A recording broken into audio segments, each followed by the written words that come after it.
My name is Donna Marbury. I work in social media, journalism, and communications. Currently, I'm a storyteller at Smart Columbus. I also run some writing workshops, one writing for wellness, which helps people use writing journaling for their self-care practices, and also a networking event called Grammar and Chill, where people who are creative and like writing can get together and just like have drinks, talk about writing, and chill. So I started writing when I was 13.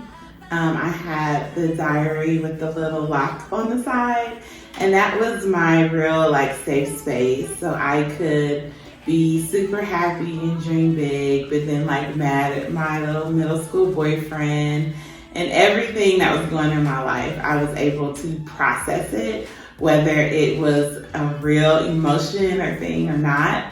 And so that has always been my writing process, even as a professional writer. I always come back to journaling. And so I started the workshop because I felt like people were using social media to like express themselves and process their emotions, and it's just not a safe space.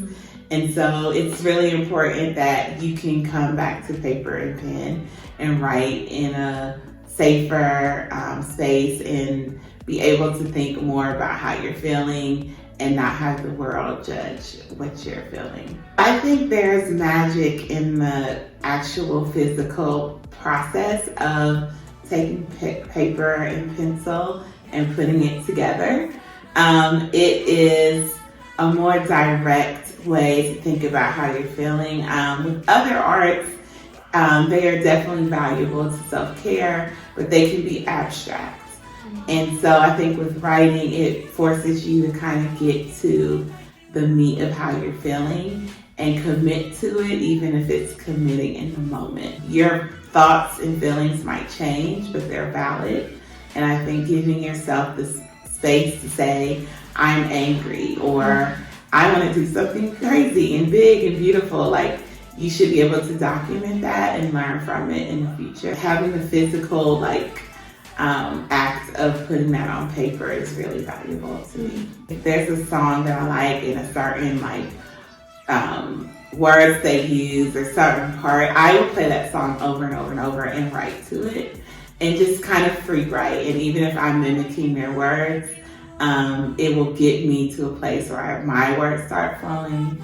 As someone who writes for a living, I don't always like writing. And so one thing I will write is like, I don't want to write because that kind of gets me to deal with my emotions before I can get into my work. Being really clear about like why you can't focus and putting that to paper can help you get to a place of focus. The cool thing about my workshop that I try to do is evoke all 5 senses.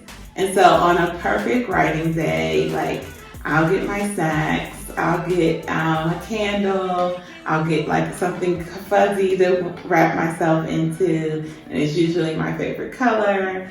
And so I'll bring together all of these things to kind of like evoke all of my senses. And that gives me like a good space to get into my own emotion. A lot of self-care practices ask you to go out and do something, but I think that's something you can do in your own room. Like you have a piece of paper, something you like to wrap yourself into, something you like to eat, and something you like to smell, then I think that's a good place to start in like taking care of yourself and readying yourself to write. It's important for us to document the way we feel in these times. I think historically, men have been in charge of the narrative.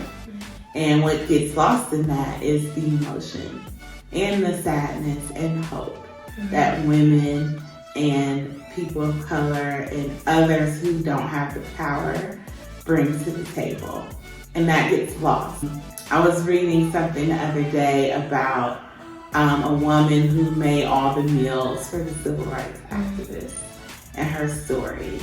And no, it's not a piece of legislation. It's not, the person on the front line, but what she brought to the table literally like nourished them. Mm-hmm. So I think regardless of your role in work, like documenting how you're feeling, what you're doing is important for the next generation to know that we all have whole lives, you know, and for the people in activist community, I really pour my heart out to them because I feel like, you know, you have to nourish your whole life. Mm-hmm. Yes, this work is crazy and the world is crazy and like literally on fire, but you have to take time to take care of yourself, understand the importance of what you're doing and the story you have to tell, but then have a place to decompress and let that go as well. I'm really excited about the workshop coming up. I'm looking forward to sharing with everyone who's coming. We might shed a few tears. We'll also have a good time as well. And at the end of it, hopefully you're feeling lighter and you can use some of these practices to help you maneuver through all of the great work you're doing. So see you soon.